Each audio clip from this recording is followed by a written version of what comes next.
Support my channel. I appreciate you, man, so much. Share my content.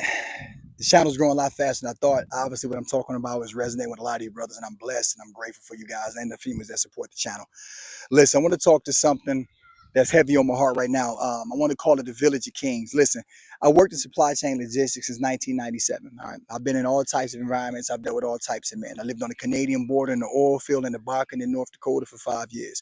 So I've worked around some really rough men. I worked around felons, ex-convicts. In fact, I hired a man who went to prison for 25 years for manslaughter, and he was one of my best workers after he got out. Nobody gave him a shot. I did, and he went on to do big and great things. What I'm saying is this: as a man, listen, brothers, I know we've been taught in our culture to not get involved in other people's business, and that is wise. Even God said, never grab a mad dog by his ear lest he turn and bite you. But what I want to talk to you about is being a man. When you walk into an environment as a man, I need you to understand that your accountability is not just to the women and not just to children, but it is also to lesser men. Have you ever been in an environment, brother, and you've seen a lesser man, a smaller man, a man that's not as big as you, not as accomplished, not as accomplished, not as courageous, not as strong as you? And you watch the other smaller men get in groups and they pick at him, they talk about him, they dog him, they make him feel insecure, they criticize his clothes. You know what I'm talking about. You've been in that environment.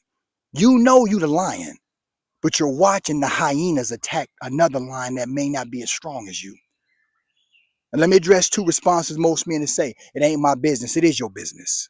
That's a coward's way out. And if you said that in your head, you've been conditioning yourself. That is a coward's way out. As a man, you are like this tree that I'm standing under. See, this tree didn't ask to be planted here. This tree didn't even ask me to come stand under it. But since I'm under it, by default, I get the benefit of the shade that this tree provides. If it rains, I can stand under this tree.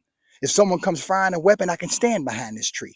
What I'm saying is this: as a man, when you come into a place, lesser men should feel comfortable in their process being underneath your presence. That is part of being a man. Don't be king when it's comfortable. Be king when it's uncomfortable. And sometimes as king and as a man, it is your job, it is your moral obligation as a high-level man to come to the rescue of a lower man being attacked by the proverbial hyenas who don't have any type of moral compass of respect or love or nothing. Protect them. Run those hyenas off. Run them off. And in time, when you get used to protecting people and taking ownership of other men and people without them having to give something to you, but simply by the default of your masculinity, you will develop alliances. Legacy is more than just money. Sometimes it's about the way you protect others.